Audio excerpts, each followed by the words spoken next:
Vergil Ortiz Jr. stops Egidijus Kavaliauskas in the 8th round to remain undefeated and extend his knockout streak to now 18 straight KOs. Let's go through this fight round by round. Round 1, I felt Ortiz came out really looking to take the center of the ring.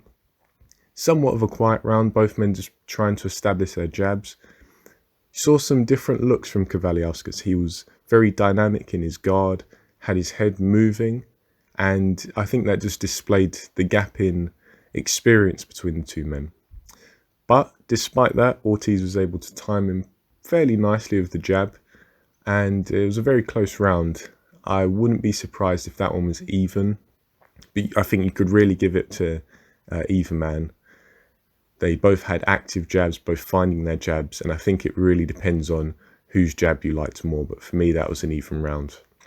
Round 2, both men are starting to warm up now, and Ortiz got visibly shaken by a left uppercut and then some follow-up shots. And this is where the strength and the power of Kavaliauskas became clear. So it was a big round for Kavaliauskas, and this is partly why I outlined in the pre-fight video, is look at the man's physique. He's built like a ball, and he at that point just seemed to go through Ortiz like some wet tissue paper. But Ortiz managed to, I think, caught the end of the round. He wasn't, drunk. He could stand up, but he was clearly shaken. Legs a little bit loose underneath him, taking some quite heavy punches from Kavaliauskas. Round 3, Egidijus, I think based on the success of the previous round, came out and he was on the front foot, once again pressuring with the jab. Almost a clear Kavaliauskas round, but in the final 10 seconds, Ortiz scored a very clean knockdown with a 1-2 and then a 1, so a 1-2 and then a left cross. Very clean knockdown, sent Kavaliauskas onto the seat of his pants, so that's a 10-8 round to Ortiz. Round 4, a quiet round, a closer round. Ortiz, on my card, took it because he had some very sharp looking counters, kind of rocked the head of Kavaliauskas as Kavaliauskas was trying to advance on him and close the distance. He was he was a little bit reckless, I want to say, not really considering what was coming back, and Ortiz made him pay for it. Round 5, Kavaliauskas was looking to feint, but I don't think he got the desired reaction from Ortiz. For much of the fight, Ortiz maintained a very high guard, very tight, so it's quite defensive, but the fact that he's now got both hands up and he's trying to press forward can be quite an aggressive position to be in, and I think that was pressuring Kavaliauskas a little bit and not really getting the reactions from Ortiz that he wanted with the feints. Kind of made it difficult for him to set up any offense. Nothing really meaningful landed in that round, so I actually gave that one to Ortiz.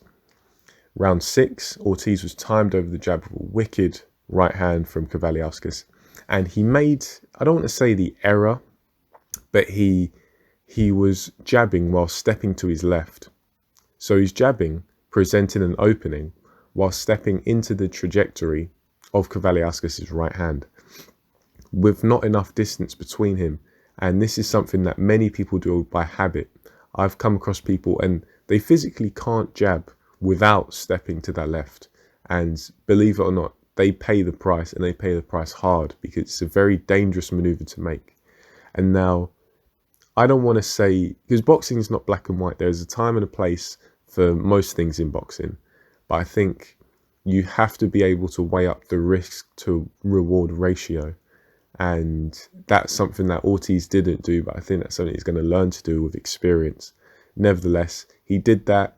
He got timed by Kavaliauskas, and that was a Kavaliauskas round, because not only did he score those punches, but I think he was in control for most of it. Round 7, Egidijus was really starting to creep forward, and he landed some very clean body jabs, very connected very nicely from what I could see. That was early in the round, but Ortiz, I feel like he was able to time Egidijus at long range for the majority of the round, so I think he just edged it. And then round 8, the big round, there was a noticeable effort early on from Ortiz to target the body of Kavaliauskas. A jab to the body sent Kavaliauskas down to one knee. Kavaliauskas then dropped again after he got back up from a left hook to the head.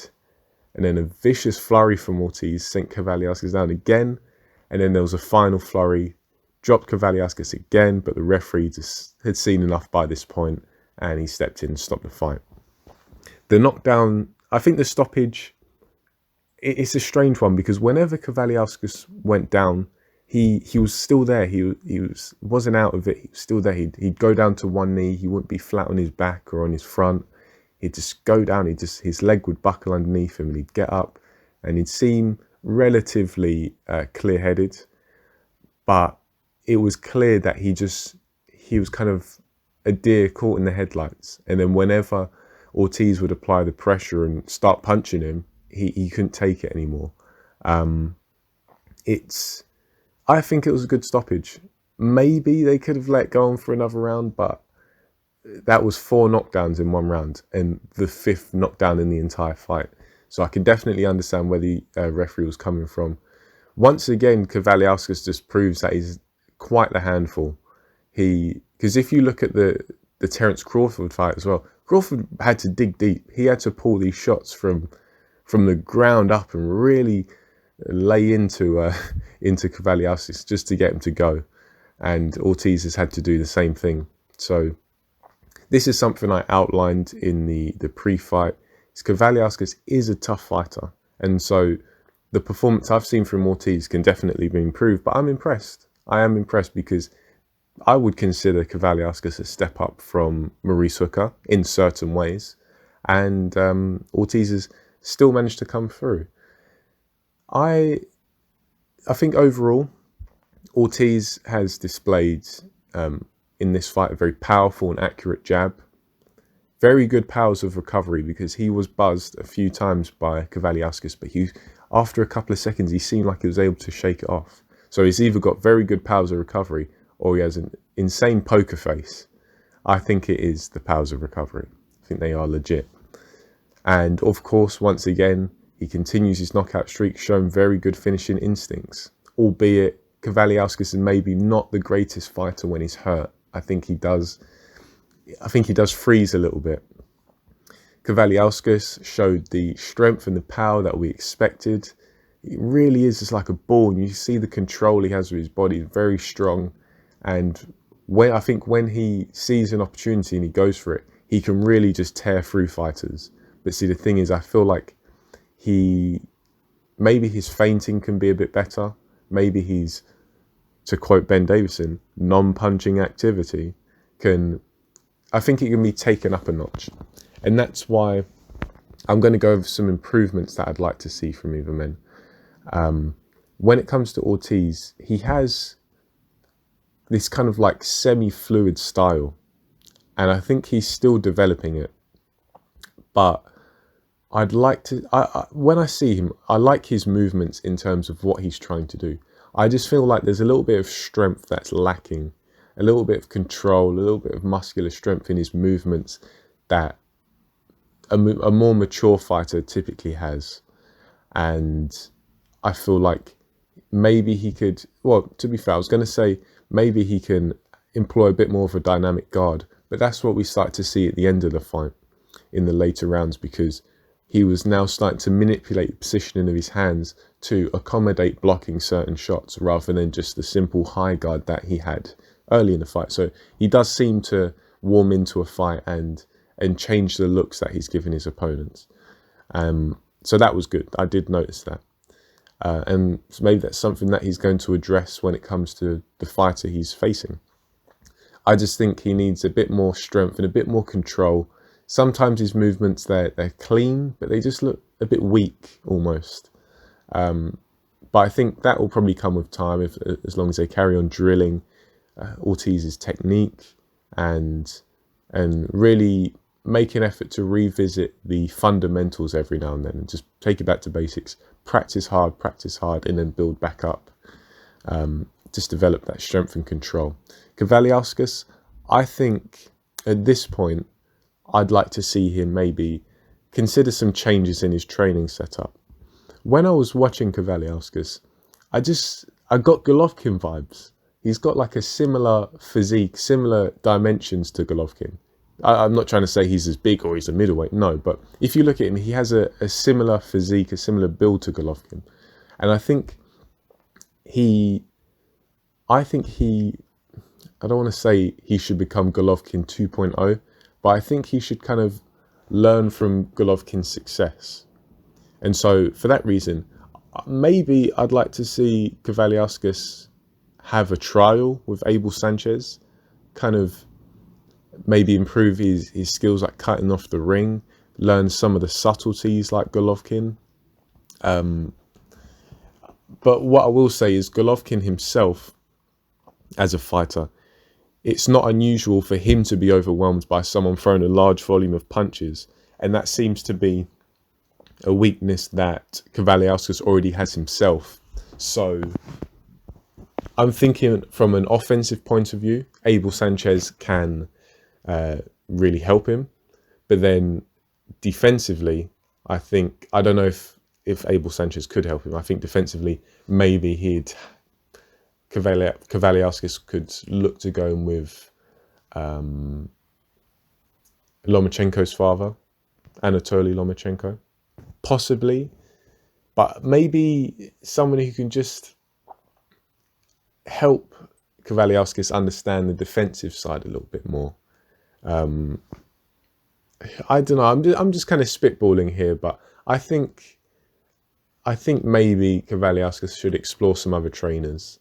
And maybe he should do that. Take some time off boxing, just bounce around different trainers, seeing what he can pick up, seeing which style of theirs matches his assets, because he does have assets. This is a great fighter. I said in my pre-fight video, I'm really, really tough to pick against Kavaliauskas because he is so strong, he is so powerful, and he does have skills. But, you know, maybe he does need to expand his horizons, expand his arsenal a bit more. Of course, I predicted that Ortiz would win on points. I felt that Kavaliauskas would have the toughness to really stand up to Ortiz's power, but Ortiz displayed his offensive prowess in all its glory. And as I say, the knockout streak continues. So interesting to see who he fights next. Champions, I don't know. I think right now, if you're considering Errol Spence, Manny Pacquiao and Terence Crawford as top guys, I'd say that Ortiz, for obvious reasons, has the best chance against Errol Spence. Then I think he has a better chance against Pacquiao. I think he has the worst chance against Crawford. I just think Crawford is too big, too powerful, but also has the skills and experience to probably turn Ortiz over. Just my opinion. Let me know what you think in the comment section below. Like, share, subscribe, all that good stuff. Thanks for watching, and I will catch you on the next video.